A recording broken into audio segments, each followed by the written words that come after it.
En 1912 se llevó a cabo en México el primer encuentro feminista en Mérida, Yucatán, y a lo largo de estos años, hasta el día de hoy, se han seguido organizando, las mujeres feministas nos hemos seguido organizando para participar de encuentros nacionales que nos permitan llegar a agendas, a discusiones relevantes al movimiento y a los derechos de las mujeres en nuestro país.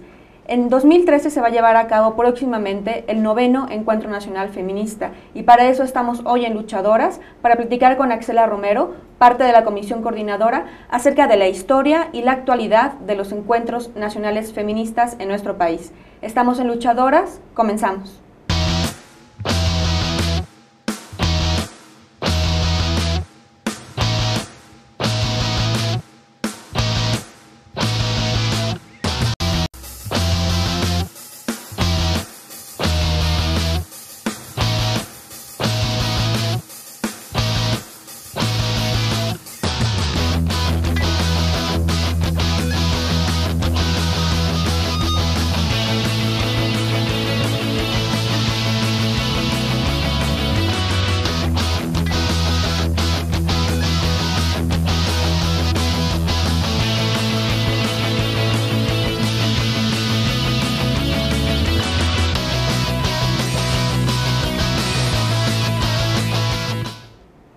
Hola, ¿qué tal? Bienvenidas y bienvenidos a Luchadoras. Estamos en Rompeviento Televisión por Internet.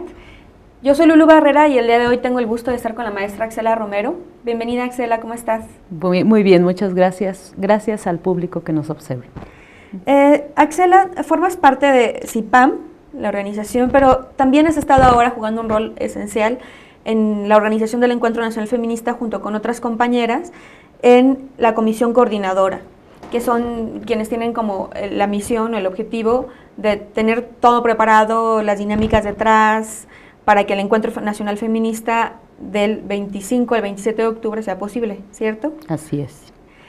Axela, me gustaría platicar acerca del surgimiento de los encuentros, pero sobre todo que son un espacio esencial para la organización y el diálogo, ¿no? Pero cuéntanos para empezar, un poco acerca del feminismo en México. Creo que en general hablamos mucho del feminismo, feministas, quienes nos reconocemos como feministas tenemos nuestras propias definiciones, referentes, pero en general tal vez hay muchas percepciones distintas en nuestras comunidades, en nuestras sociedades. ¿Cómo surge el feminismo en nuestro país? A ver, quiero decirte varias cosas. Sí, claro. A mí me gusta definir al feminismo como un proyecto civilizatorio. Y pienso que en ese camino, el construir una sociedad, una civilización donde no haya las diferencias por razón del sexo que tenemos las personas, implica una acción política, por supuesto, pero también ha implicado un desarrollo teórico, o sea, pensar cómo sería una sociedad así, implica pensar en formas de gobierno y de relación de las personas, e implica incluso arte, ¿no? Un desarrollo específico del arte y de la persona. Las feministas somos mujeres que consideramos que tenemos que luchar contra la injusticia, pero además de la injusticia social en términos generales, también nos importa la injusticia que se vive entre personas de sexo diferente, ¿no? O personas que tienen opciones sexoafectivas diferentes. Claro. Esa es una diferencia fundamental con otros movimientos sociales. Hay muchos movimientos sociales que luchan contra la injusticia, pero en el momento en que les dices, bueno, pero dentro de tu propia organización, fíjate que los hombres también están jugando un rol de violencia contra las mujeres, entonces en ese momento otros movimientos sociales te dicen, bueno, sí, puede ser, pero en este momento la lucha necesitamos priorizar, etcétera, ¿no? Sí. Relegan esta parte de la injusticia a otro momento, ¿no?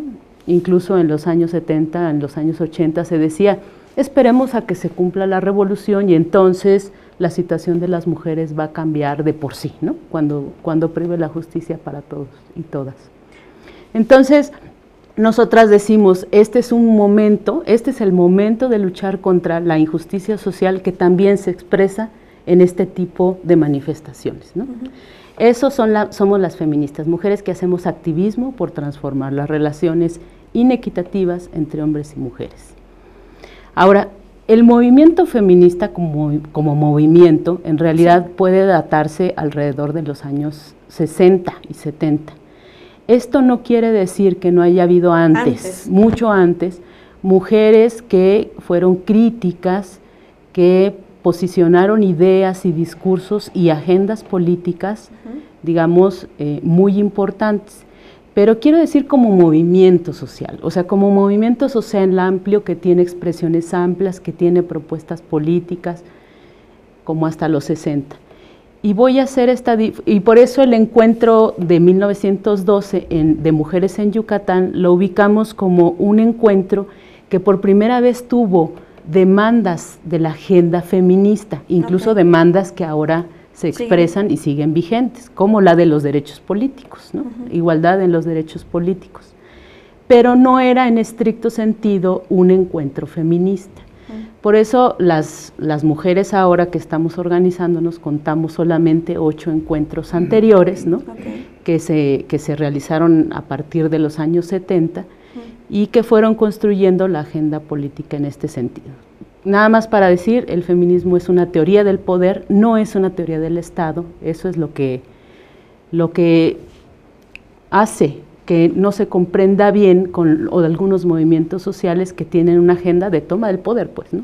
Las feministas no estamos pensando en esto, sino estamos pensando en cómo transformamos las relaciones de poder, ¿no? Claro, es más y lo que implica en el ámbito cultural. Lados. Sí, y bueno, los logros son grandes, desde los que se pueden vivir a nivel individual, o sea, estas mujeres que hoy se preguntan, ¿me quiero casar o no me quiero casar?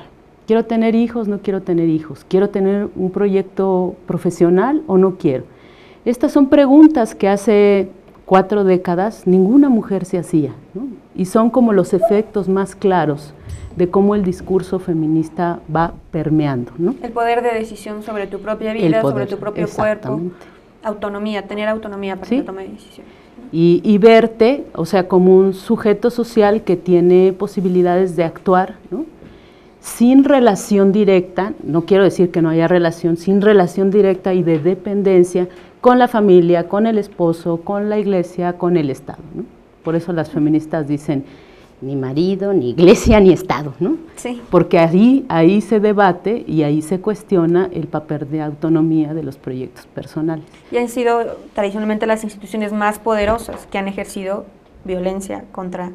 Bueno, las instituciones en su conjunto sostienen este sistema, digamos, de desigualdad. A nosotras analíticamente lo denominamos el patriarcado, pero el nombre completo es capitalismo patriarcal, ¿no? Bien, vamos a hacer una pequeña pausa para ver un videíto donde vamos a escuchar a Marta Acevedo, una feminista también de las que estuvieron en la iniciación de los movimientos feministas en los 60, ya en forma de movimiento, como nos platica Axela. Y este video surge en el marco de una conferencia que hace algunos años organizó Debate Feminista para platicar acerca de los 40 años del feminismo en México. Vamos a verla y continuamos con Axela para seguir platicando acerca del feminismo en México y del Encuentro Nacional Feminista.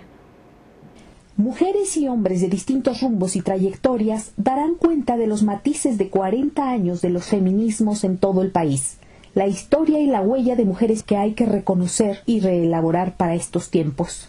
¿Cómo empezó el feminismo? ¿Qué desató y qué ató? Son las principales preguntas del foro organizado por la publicación Debate Feminista, que se llevará a cabo los 4 miércoles de mayo con el fin de destacar la incidencia del movimiento político de las mujeres en todos los ámbitos.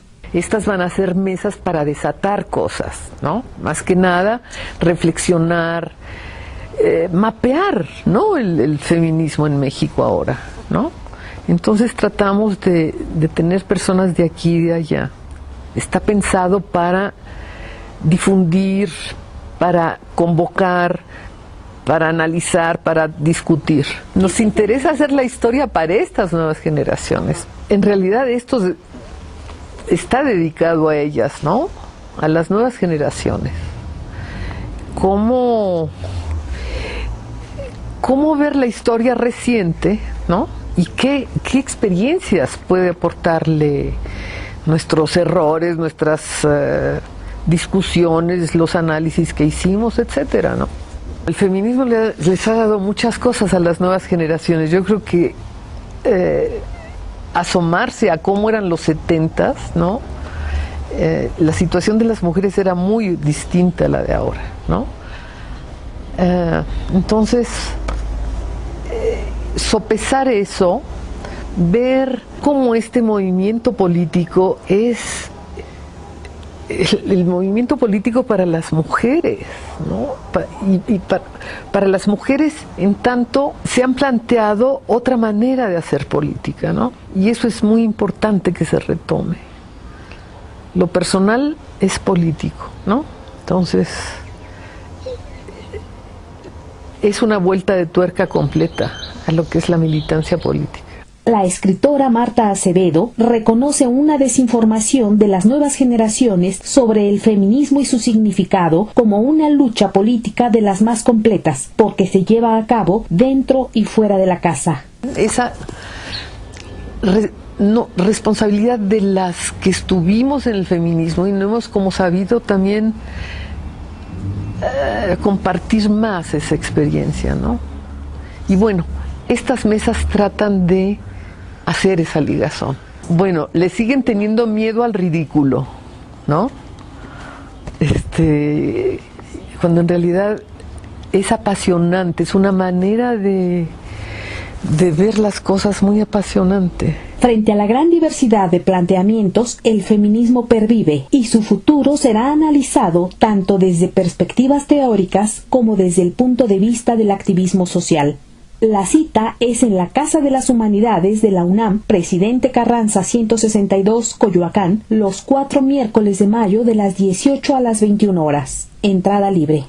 Con imágenes de Max Juárez, Laura Romero, TV CIMAC. Bien, estamos de vuelta en Luchadoras. Acabamos de ver un pequeño, ¿cómo decirlo?, incentivo, ¿no? Que nos va a permitir muchas avenidas de discusión también. Esta es una producción de TV CIMAC. Este fue un evento hace 2 años. Les vamos a compartir en nuestro Facebook algunos de los audios de estas discusiones que permanecen en línea y que son muy interesantes, ¿no? Axel, estamos platicando acerca de los logros. No sé si quieras retomar el hilo conductor por ahí. Por ejemplo, el tema de la decisión, la capacidad de decisión de las mujeres que tenemos ahora, por ejemplo. ¿Hay algún otro? Bueno, sí, hay varios. Yo quisiera claro. mencionar desde la década de los 70s todo un desarrollo teórico y de evidencia de que lo que decimos y lo que sentimos las mujeres es cierto, ¿no? En las universidades prolificaron las cátedras, los programas e incluso los proyectos de investigación sobre cómo comprobar y demostrar que sí es cierto que existe la desigualdad. Porque en los años 70, y bueno, aún ahora encontramos personas que nos dicen, bueno, sí, mire, las cosas ya cambiaron, las mujeres, ¿verdad? Y encontramos una dificultad fuerte en demostrar con indicadores duros, ¿no?, que no es cierto que se han transformado radicalmente la situación de las mujeres. Yo, por ejemplo, trabajo en el tema de migración y ahora, por ejemplo, hay una tendencia a decir que las migraciones se están feminizando y no es cierto que se están feminizando, o sea, no es cierto que haya más mujeres migrantes en comparación con el pasado. Lo que sucede es que hay más estudios que están visibilizando qué pasa con las mujeres, ¿no? Cuántas son, en dónde trabajan, cuánto aportan. Y eso sí constituye, o sea, visibilizar, ha sido toda una estrategia política, porque lo que no se ve no existe, claro. ¿no? Entonces, los estudios universitarios dieron este gran empujón, ¿no? Empezaron a brindar evidencia, digamos, científica, dura, de que sí existe la desigualdad y cuáles son los costos sociales de mantener una sociedad desigual. Luego están todos los mecanismos, digamos, institucionalizados en términos de los gobiernos, ¿no? Sí. Cuando logramos que el gobierno viera el problema y aceptara que como razón de Estado ellos tenían que actuar ¿no? En consecuencia empiezan a surgir los institutos de las mujeres, las leyes para protección de las mujeres. Empieza a haber recursos específicos. Empieza a haber recursos específicos, empiezan digamos, incluso a aparecer nombres de delitos específicos, ¿no? Violencia intrafamiliar, feminicidio. Que son creaciones, digamos, de cuño feminista en el sentido de que nos costó, bueno, no a mí, sino como movimiento, ¿no? Demostrar que existía el fenómeno, demostrar el costo social que implicaba y llamar al Estado a que se hiciera cargo. Entonces, digamos, toda esta es una construcción. Entonces tenemos leyes, tenemos muchas cosas, sin embargo, tenemos todavía muchos retos. Claro, y creo que gran parte de la articulación que busca hacer el encuentro es justo reflexionar sobre esos retos. Vamos a hacer una pausa, estamos en Luchadoras platicando con Axela Romero acerca del Encuentro Nacional Feminista y el feminismo en México, y vamos a regresar para platicar acerca de los retos. Volvemos.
Estamos de regreso en Luchadoras, estamos platicando acerca del feminismo en México, sobre todo porque el Encuentro Nacional Feminista 2013 inicia ya los próximos días, 25 a 27 de octubre. Y bueno, Axela, estábamos platicando de la transformación que ha habido en estos años, que es bastante importante. Ha habido modificaciones en el ámbito legislativo, institucional, reconocimiento de derechos, más presencia universitaria, por ejemplo. Se ha construido la evidencia que sustenta que esta desigualdad no solo ha existido históricamente, sino que pervive todavía. Pero todavía también nos seguimos encontrando con muchos prejuicios. Socialmente, decirte feminista o reconocerte feminista genera todavía mucha, tirria de parte de algunas personas, ¿no? Y de hecho, ¿podríamos hablar un poco de esto como uno de los retos que sigue teniendo el movimiento feminista? Marcela Lagarde, la teórica feminista y activista muy importante, dice en un libro muy bonito que pareciera ser que las mujeres estamos subsumidas en la cultura patriarcal a solamente dos roles, o somos santas o somos putas, ¿no? Entonces, toda aquella que no es santa, ¿no? Y que no cumple con el rol, digamos, que socialmente se le atribuye, es simbólicamente una mujer pública, una mujer sospechosa, una mujer con poca honra, ¿no? Y este es el núcleo del prejuicio de que muchas mujeres digan, bueno, es que las feministas son promiscuas, son medio locochonas, ¿verdad? O sea, no quieren familia, no quieren rienda, no quieren nada, ¿no? No se someten. No se someten a nada, ¿no? No entran en razón. Entonces, tienen razón en que puede pasar muchas de estas cosas, ¿no? Muchas mujeres pueden tener algún tipo de conductas, etcétera, pero el centro del feminismo no es necesariamente, de hecho no es, y quiero subrayarlo mucho, no es parecerse a los hombres, ¿no? No es tener las libertades de los hombres. O sea, se critican los papeles estereotipados porque entrañan la desigualdad, porque entrañan vicios, porque coartan el desarrollo de las personas. Es tan triste que a una mujer se le confine al servilismo, como es tan triste que a un hombre se le confine a ser proveedor exclusivo. Son dos papeles que son injustos para las personas, ¿no?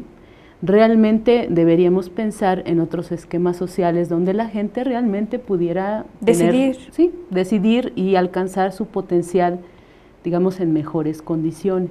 Sin embargo, hay, digamos, todo un entrenamiento que se llama socialización, ¿no? Del género, que es muy fuerte y realmente pues garantiza que todos estemos en el lugar que nos corresponde socialmente.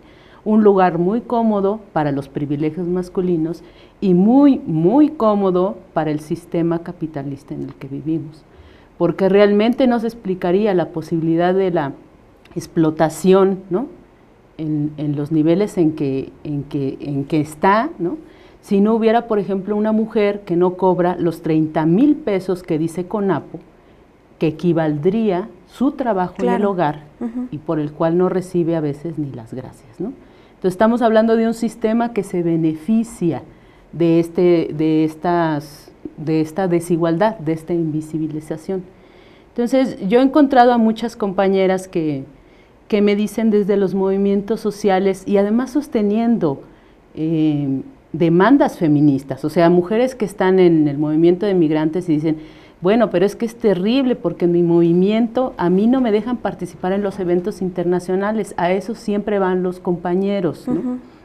O yo no puedo publicar nada porque precisamente a mí me toca hacer el trabajo de base, que es muy intenso, muy bonito, pues muy necesario, pero es muy intenso, y nunca tengo espacio en mi organización para sentarme y escribir y poder hacer un ensayo que se publique. Y ya sabes que si quieres una beca o quieres, digamos, una beca para participar en un evento internacional, te dicen, bueno, ¿usted cuántos eventos ha ido? ¿Cuántas publicaciones tiene? ¿Cuántos libros tiene? Siguen estando las mujeres lejos de los espacios, digamos, de toma de decisión y espacios donde pueden ganar estatus. Entonces, yo me he encontrado con ellas y me dicen, sí, o sea, lo que tú me dices es muy importante, me hace sentido, pero yo no soy feminista, ¿no?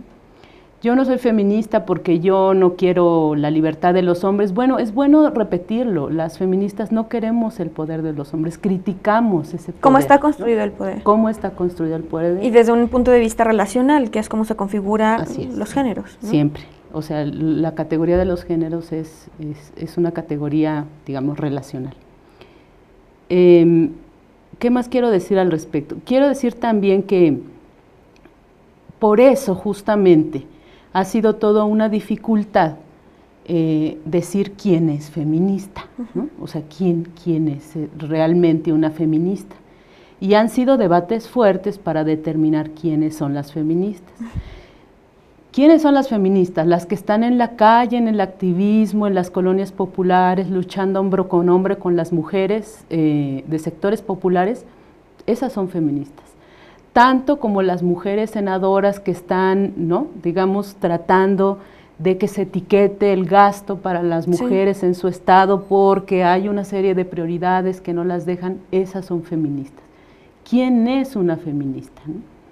la que estudia en una universidad, ¿no? O esta que está trabajando en terapias holísticas para recuperar la salud y luchar contra el modelo hegemónico de salud, ¿no? Sí. Que tanto daña a las mujeres. ¿Quién es feminista? Y por eso nosotras, desde el 2009, en el Encuentro Latinoamericano y del Caribe que se realizó en México, que por cierto también organizó, determinamos poner 3 principios básicos para la discusión. Y que si uno tiene ganas, bueno, hay muchos que no tienen ganas, pero si uno tiene ganas puede decir, bueno, esa es la agenda mínima, ¿no? ¿Tú estás de acuerdo con eso? Ya eres feminista y siéntete bienvenida al Encuentro Nacional. Y eso fue una construcción colectiva del Encuentro Latinoamericano. Es una construcción colectiva desde el latinoamericano, se reafirma en Zacatecas y justamente en Guadalajara se vuelven a poner esos 3 principios y se suma uno más. Entonces, hoy para todas las, ahorita te lo digo, pero todas las que quieran ir al encuentro feminista, tienen que firmar de acuerdo en esos compromisos, ¿no? En esos principios, y siéntanse feministas, o sea, libérense de esa discusión de si soy, no soy, o sea, no es lo fundamental, me parece a mí, aunque sí nos hace muy bien reafirmarnos en la identidad política. Los principios: estar en contra de toda forma de violencia hacia las mujeres, toda forma de violencia, y hace una diferencia importante con las mujeres de la derecha, que dicen, no, si está horrible la violencia, pero claro, si se salen en la noche a bailar y las golpean, bueno, pues qué, ¿no? Esa es una diferencia, estar en contra de toda forma de violencia hacia las mujeres. Estar a favor por el respeto de todos los derechos sexuales, incluida la interrupción legal del embarazo. O el aborto, ¿no? Porque son, digamos, tienen sus matices de diferencia. La tercera, estar a favor de respetar todas las preferencias sexoafectivas, ¿no? Y la última, agregada en Zacatecas, estar por la defensa del Estado laico. Como tú ves, o sea, encontramos 3 principios que tienen que ver con la reafirmación de que nuestro cuerpo es nuestro territorio. Es el primer lugar donde construimos la autonomía y el poder. Y la última es una exigencia a las condiciones que debe proveer el Estado para la convivencia pacífica de todos los tipos de creencias y de todos los tipos, sí, de visiones del mundo, ¿no? Y que existan las condiciones para que podamos hacer ejercicio de nuestras vidas de la manera en que nosotros lo decidamos. Así es. Bien, vamos a hacer una pausa para seguir platicando acerca de algo que me surge ahora en la mente a partir de estas 4 condiciones que me parecen esenciales, cruciales, pero que también pueden aplicar a hombres. Vamos a hacer un corte, estamos en Luchadoras con Axela Romero platicando del feminismo en México y del Encuentro Nacional Feminista. Volvemos.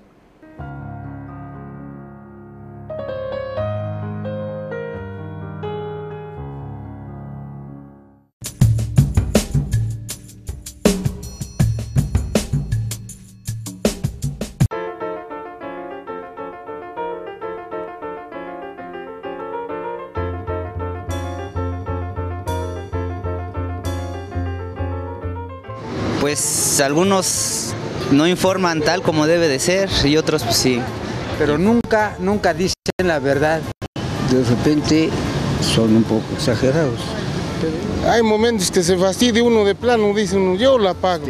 La mayor parte de esos medios, pues ya ve, son acaparados por los poderosos, ¿verdad?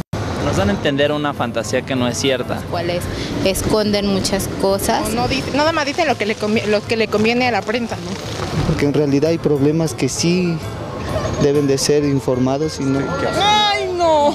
Lo que ofrecen es una basura. En particular yo creo que desinforman. Porque pues creo que nada más emboban a la gente. Yo prefiero no dar mi opinión. Ya no investigan primero antes de decir las cosas. Sí, como todo, hay buenos, hay malos, hay regulares. Están como muy manipulados al antojo de dueños de televisoras. Muy distorsionada la información. Sin embargo, creo que necesitamos una revolución en cuanto a la forma de comunicación.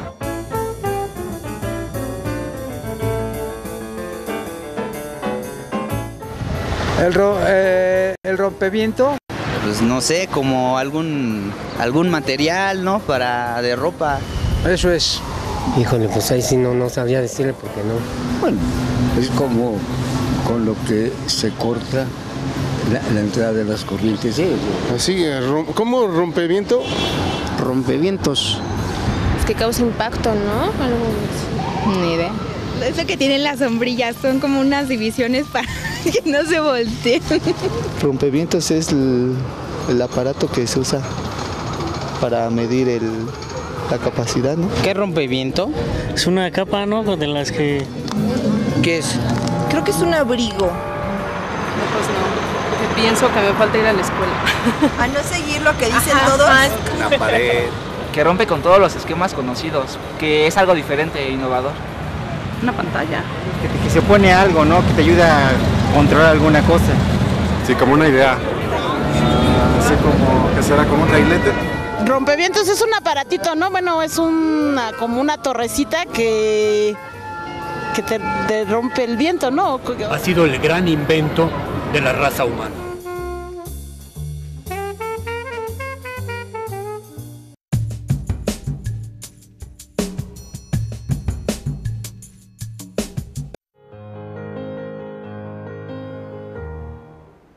Estamos en Luchadoras y Axela nos ha platicado ahora acerca de los 4 puntos fundamentales que en Encuentro Feministas de América Latina y también en Zacatecas en 2011 acordaron que son como principios básicos para enraizarnos en la lucha feminista, ¿no? Así es.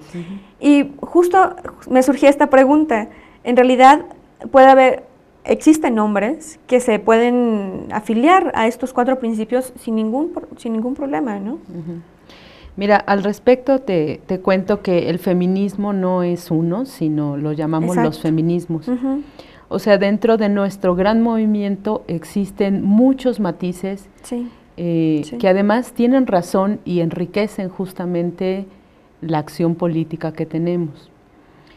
Hay dentro del feminismo todo un debate, porque se considera que las mujeres sí tenemos, digamos, como una condición, nos han socializado de cierta manera, y a los hombres, aún aquellos que tienen una preferencia sexoafectiva diferente a la heterosexual, los han socializado como hombres, ¿no? Y que esta vivencia nos separa y hace que de alguna manera los hombres no puedan entender nunca a profundidad de lo que estamos hablando y lo que estamos viviendo. Yo, por ejemplo, antes de dar mi opinión, te quiero comentar que es cierto que, por ejemplo, yo trabajo también con mujeres con VIH, mi tema es migración y VIH. Entonces, trabajo con mujeres con VIH que tienen, digamos, se han infectado por razones distintas que los hombres. Si tú juntas a mujeres y hombres en el mismo lugar, las mujeres completamente se callan. Incluso si juntas a mujeres con transexuales, con mujeres trans, verificas el mismo comportamiento, ¿no? Entonces, lo que quiero decir es que la forma de socialización es justamente tan fuerte que podemos ver, digamos, estas diferencias en lo real, en lo concreto. Ahora, a mí me parece que dado que el feminismo ha tenido un desarrollo teórico para explicar cómo se socializa el género, cómo se construye la desigualdad, e incluso ha armado propuestas de cómo deconstruir esta desigualdad, a mí me parece personalmente que es factible encontrar a hombres que puedan entender, ¿no?, todos estos mecanismos y que incluso puedan desarrollar una militancia activa y efectiva en este ámbito. Pero hay muchas compañeras que no están de acuerdo y hay unas diferencias, digamos, abismales. Hay las mujeres que están en posiciones esenciales, por ejemplo, y que dicen, bueno, es que las mujeres, nuestra naturaleza sí tiene algo que ver con la cercanía a la tierra, ¿verdad? Tenemos una forma de percepción, ¿no? Muy respetables, ¿eh? No quisiera decir que me estoy burlando de ellas. Ellas son mujeres que tienen la idea de que esencialmente sí somos distintos hombres y mujeres y que por lo tanto no es posible que los hombres puedan tener una postura feminista, ¿no? También están las compañeras que dicen, miren compañeras, puede ser que sí o que no, pero el asunto es que los recursos para las mujeres siempre son reducidos, entonces prioricemos a las mujeres, ¿no? Si, por ejemplo, en el encuentro podemos juntar a 1500, pues démosle el espacio a una mujer, ¿no?, en lugar de a un hombre, ¿no? Este es otro tipo de argumentos también válidos. Y así hay otra diferencia, ¿no? Pero lo cierto es que nuestro movimiento no tiene un acuerdo, ¿no? Yo puedo notar entre las compañeras más jóvenes, sobre todo en las compañeras más jóvenes, menos problemas para entramparse en este asunto. Y puedo notar que también las compañeras más grandes, ¿no?, como de mi edad para arriba, sí tienen mayores problemas para hacerlo. Y digámoslo completo, o sea, estas mujeres de mi generación y para arriba, de veras se la han tenido que ver dura, ¿no? Claro, por supuesto. Entonces tienen razones para decirlo, y las jóvenes tienen también sus razones para decirlo, porque nacieron en una sociedad donde las identidades no estaban tan marcadas, ¿no? Bueno, somos también herederas del trabajo que nuestras antecesoras han hecho. Las feministas.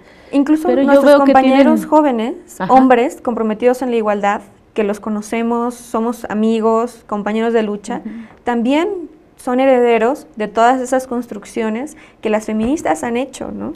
Pues sí, esa es una parte, y otra parte es que sí ha cambiado el mundo, ¿no? En términos del manejo de la información, etcétera. Entonces, no hay acuerdo hasta este momento. De hecho, hemos tenido que escribirle a compañeros que han solicitado su inscripción al encuentro y les hemos dicho que no, con la pena.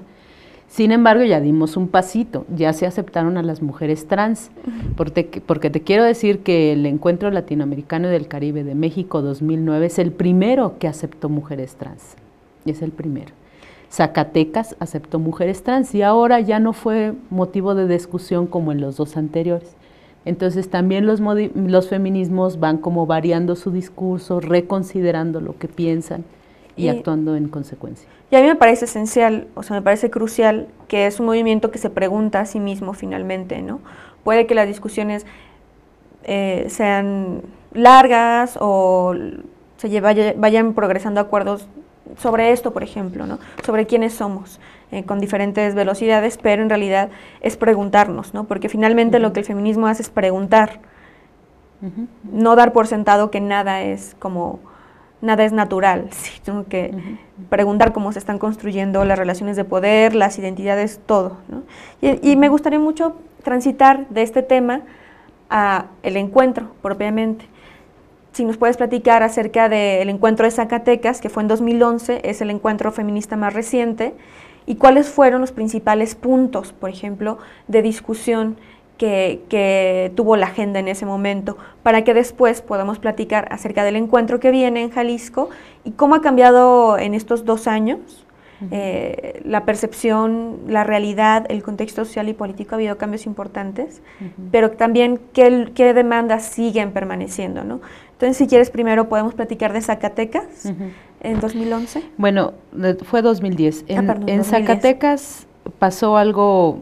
O sea, se realizó el EFLAC, el Encuentro Feminista Latinoamericano y del Caribe, el 2009, y con motivo de ese encuentro, las mexicanas tuvieron una reunión en el mes de febrero, pocos días antes de que se realizara el encuentro latinoamericano, y se preguntaban qué había pasado en los últimos 18 años. Es decir, el anterior, el 8º Encuentro Nacional Feminista, había sucedido hacía 18 años. ¿Por qué no se habían reunido las mujeres en todo este periodo? ¿Qué es lo que había hecho que interrumpiéramos este espacio de encuentro? Y llegaron a diversas conclusiones, ¿no?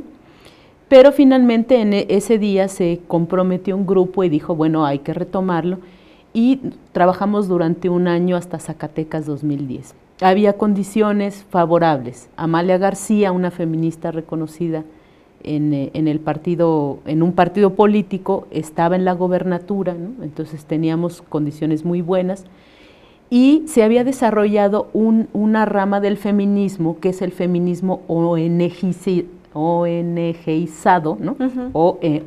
ONGs, que hemos desarrollado una capacidad grande para hacer gestión, para hacer proyectos, que tenemos vínculos con la cooperación internacional, etcétera. Entonces preguntamos inicialmente si nos dejaban gestionar recursos en una asamblea nacional y ya. La tradición es así, o sea, organizamos reuniones nacionales donde las mujeres plantean directrices para que el grupo coordinador pueda tomar decisiones. Una determinación desde el 2010 y hasta la fecha es que la comisión coordinadora no se vive a sí misma como una representación del feminismo. O sea, somos voluntarias que estamos comprometidas y responsabilizadas de generar las condiciones para que los feminismos se junten, dialoguen y lleguen a los acuerdos correspondientes. De hecho, un encuentro no es como un simposium ni un congreso, o sea, no vamos a llegar a resolutivos finales. Es un espacio de confluencia donde se discute políticamente. De ahí que los resolutivos del encuentro de Zacatecas sean diversos, o sea, cuando la gente nos dice, ¿cuál es el documento final de Zacatecas? Híjole, no hay un documento, o sea, en realidad hay 15 o 20 documentos, ¿no?, que representan por una parte qué se discutió a partir de la metodología común, o sea, lo que todas discutimos juntas, salió un documento, ¿no?, pero también lo que sucedió de otras redes y grupos e identidades que se reunieron. Cada una de ellas eventualmente tuvo posicionamientos distintos. Entonces, no hay una agenda. Lo que dijimos es importante que las feministas nos sigamos juntando. Es importante reivindicar nuestra historia y los espacios de participación amplia. Es importante retomar la discusión teórica sobre cuál es nuestro horizonte de trabajo, ¿no? Cómo discutimos las estrategias conjuntamente. Y este proceso se profundiza en Guadalajara, ¿no? O sea, nuestro lema es, el problema es la construcción de las identidades colectivas. Y vamos a tener que entrar a ese problema para comprender cómo el ser feminista, ¿no?, el discurso feminista, se transforma en opciones de articulación nacional que realmente beneficien a todos los feminismos y a todas las mujeres de carne y hueso, que ese es el gran reto que tenemos. Organizar, tener un plan de acción tal vez, o porque podemos tener muchas coincidencias sobre, por ejemplo, temas cruciales, el feminicidio, la violencia contra las mujeres, pero al final la interrupción legal del embarazo, pero al final, ¿cómo nos organizamos en lo cotidiano cuando hay, por ejemplo, embates importantes, ¿no? Una iniciativa de ley para reconocer la vida desde la concepción en mi congreso local, o etcétera, ¿no? Como ¿te refieres a ser más capaces de actuar ante ese tipo de situaciones? Me refiero a tener una articulación feminista que no pasa por los temas necesariamente, sino por los pactos políticos, para poder responder para todas, digamos, en los términos de urgencia y en los términos de proyecto político con mayúsculas, ¿no? O sea, a largo plazo, que orienten la acción política de los feminismos. O sea, creo que es distinto posicionarlo solamente en temas, aunque hay temas álgidos y hay cosas que nos saltan. Por ejemplo, hace 2 años, o bueno, en el 2010, no existía la coyuntura de pactos de Estado que están… Claro, que está sucediendo ahora. Y que está desmantelando, digamos, todos los principios constitucionales del derecho del Estado social, ¿no? No existía este embate. Y las feministas habíamos estado en algunos procesos, ¿no?, como por ejemplo la reforma del Estado, ¿verdad?, la reforma LISTE, habíamos estado ahí, pero ahora estamos enfrentando un embate, ¿no? Entonces, ¿qué hacemos frente a esto, ¿no? ¿Qué hacemos frente al estado de simulación? ¿Qué hacemos contra la impunidad generalizada? O sea, no solamente con la que sufren las mujeres cuando sufren violencia, sino en México hay un Estado fallido, en México hay un estado de impunidad generalizado. ¿Cómo nos posicionamos? Exacto, vamos a dejar esta pregunta para hacer un corte y volver para retomar acerca de qué va a pasar en Jalisco, cómo se van a dar las discusiones para poder responder ante esta emergencia que se ve de manera bastante clara como la planteas. Estamos en Luchadoras platicando con Axela Romero sobre el Encuentro Nacional Feminista.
Hemos estado a lo largo de esta transmisión de Luchadoras platicando con Axela Romero acerca del feminismo en México y del Encuentro Nacional Feminista. Axela, nos estás platicando acerca del encuentro que viene en Jalisco y cuál es el contexto o la lectura política de lo que está sucediendo en nuestro país que lleva a colocar el tema principal de discusión del encuentro, que es la construcción de una identidad colectiva, de capacidades también de reaccionar ante esta emergencia. ¿Nos puedes ayudar un poco más a profundizar sobre este tema y tratar de comprender bien en torno a qué gira este encuentro? A ver, hasta el 2010 nosotras teníamos un análisis del contexto que muy burdamente se puede resumir diciendo, tenemos avances restringidos. O sea, sí hemos avanzado, tenemos mecanismos, tenemos leyes, presupuestos públicos, ¿verdad? Vigilancia de la ONU, tribunales, tenemos muchas cosas. Sin embargo, la situación de las mujeres no ha variado fundamentalmente en las medidas de la desigualdad, ¿no? Okay. Sin embargo, en el último periodo, o sea, hemos empezado a ver cómo el contexto se modifica de ser un contexto de restricción de los derechos de las mujeres a ser un contexto violatorio de los derechos de las mujeres.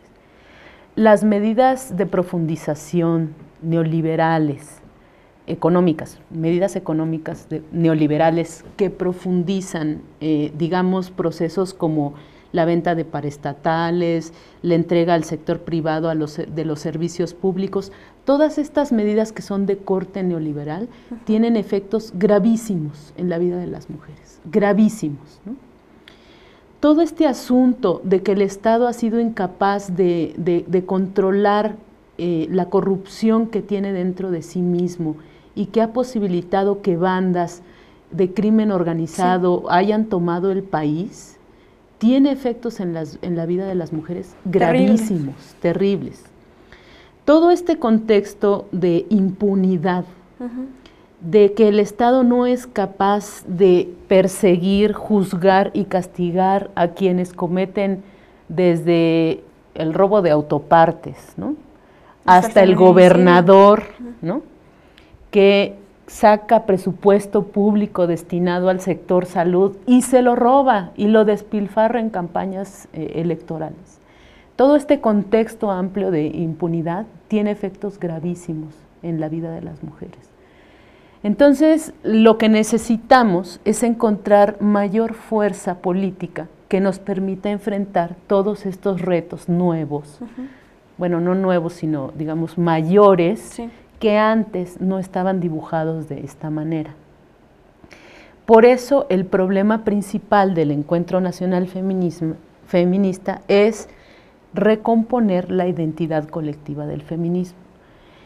Pero, sin embargo, además de que esté enfrente todo este contexto adverso, tenemos también un enemigo adentro, porque las feministas necesitamos reflexionar qué del patriarcado seguimos ejerciendo en nuestras propias relaciones entre nosotras. Por eso la reflexión no solamente es de cómo está para afuera, sino cómo estamos adentro, ¿no? En ese sentido se va a discutir en el encuentro. Por eso se han priorizado que las actividades que se presenten sean actividades donde se estén articulando las feministas, ¿no? En el ámbito local, en el ámbito nacional, en el ámbito regional, contamos con experiencias. Lo que necesitamos es analizar qué de estas experiencias tenemos que fortalecer y qué de estas experiencias tenemos que quitar. Claro. Por ejemplo, las feministas tenemos posiciones autoritarias y eso limita nuestra fuerza política.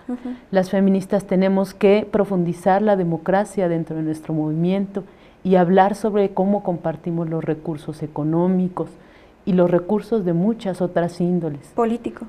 Las feministas tenemos que reconocer que dentro de nosotras tendemos a invisibilizar agendas de las personas jóvenes, de las personas discapacitadas, de las mujeres indígenas. Necesitamos reconocerlo y necesitamos encontrar formas de articularlas, ¿no? Y eso es nuestra hipótesis, nos permitirá enfrentar ese contexto tan adverso que requiere una acción política coordinada, nacional y permanente. De ahí que la metodología se haya planteado, digamos, estos 3 niveles de integración. Tenemos paneles de actividades independientes, se llaman así, feministas de todo el país, hablan de todo lo que hacen, ¿no? Diagnósticos, libros, metodologías, modelos, intervenciones, experiencias, ¿no? Tenemos hasta 50 actividades independientes. Tenemos más de 30 actividades artísticas de feministas porque el arte es un discurso político, entonces tiene su propio programa de desarrollo. Tenemos discusiones nacionales y tenemos discusiones donde expertas que están en el ámbito de lo regional, ¿no? Hablando del continente americano, la región Camexa, ¿no? O sea, hay varias regiones, pueden hablar desde ese conocimiento.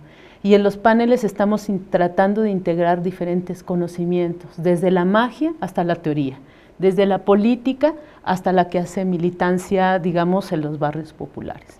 Entonces, creemos que es una oferta de un espacio donde podemos dialogar, encontrarnos y articularnos. Pues muchas gracias, Axela, por haber estado el día de hoy con nosotras en Luchadoras y con nosotros. Realmente ha sido muy importante ver cómo el feminismo surge como un movimiento, como organización, y es a partir de la organización que a lo largo de todos estos años, en múltiples niveles, hemos logrado avances sustantivos, aunque todavía hay retos impresionantes y muy importantes, pero es a través de la articulación que tenemos que ser capaces también de actuar para enfrentar un contexto externo difícil, pero también esas dinámicas internas que nos ayudarían a trabajar de mejor manera. Entonces el Encuentro Nacional Feminista se ve como un espacio indispensable y necesario para la lucha, para todas y todos los que están interesados en trabajar por la igualdad de las mujeres. Hay debates importantes, ya hemos abordado algunos aquí, y bueno, invitarles, el del 25 al 27 de octubre en Jalisco, el Encuentro Nacional Feminista se va a llevar a cabo y nosotros vamos a seguir actualizándoles en nuestra página de Facebook y también el propio encuentro en sus redes sociales acerca de las discusiones y las conclusiones. Axela, ¿te parece si hacemos un pequeño juego de palabras? ¿Qué piensas cuando digo mujeres? Juntas. ¿Hombres? Compañeros. ¿Derechos? Lucha. ¿Autonomía? Propia. ¿Articulación? Necesaria. ¿Poder? Crítica. Política. Feminista. Feminismos. Diversidad. Muchas gracias. Axela, quisiera preguntarte para terminar, ¿qué es lo que tú disfrutas más de esta lucha? Tienes muchos frentes, a muchos ámbitos de acción, nos platicabas de tu acción en CIPAM también, migración y VIH, pero de estar en este debate de articulación de feminismos a través de la Comisión Coordinadora del Encuentro, ¿qué es lo que más disfrutas? Bueno, yo siempre he disfrutado mucho el feminismo porque me permitió integrar en un solo proyecto político lo personal y lo colectivo. Eso es lo que más disfruto. Y del encuentro que todas estamos trabajando voluntariamente, ¿no? En unas jornadas locas y que representa esto que decimos, ¿no? Esta posibilidad de veras encontrarnos, ¿no? Y articularnos incluso entre las 30 mujeres que somos la Comisión Coordinadora a nivel nacional. Es muy disfrutable ver a las compañeras comprometidas, haciendo todo, poniendo todo para que nos podamos encontrar. Pues gracias, gracias a ti, a la Comisión Coordinadora, a las 30 compañeras que hacen esto posible, porque es un espacio que, como ya lo he dicho, me parece necesario, y bueno, es necesario hacerlo ahora y necesario seguirlo pues replicando en el futuro, para que no pasen otros 18 años sin que podamos encontrarnos. Gracias, Axela. Muchas gracias a ustedes. El Encuentro Nacional Feminista, otra vez lo digo, se lleva a cabo del 25 al 27 de octubre en Guadalajara, Jalisco. Estén pendientes, tienen redes sociales, tienen página web, también pueden conocer y acercarse a lo que pasó en Zacatecas. Les vamos a compartir en Luchadoras, en el Facebook de Luchadoras, más información. Gracias por estar en Rompeviento el día de hoy. Nos vamos ya, pero comienzan las retransmisiones. Artículo 19, yo soy 132, aquí en Rompeviento Televisión por Internet. Gracias.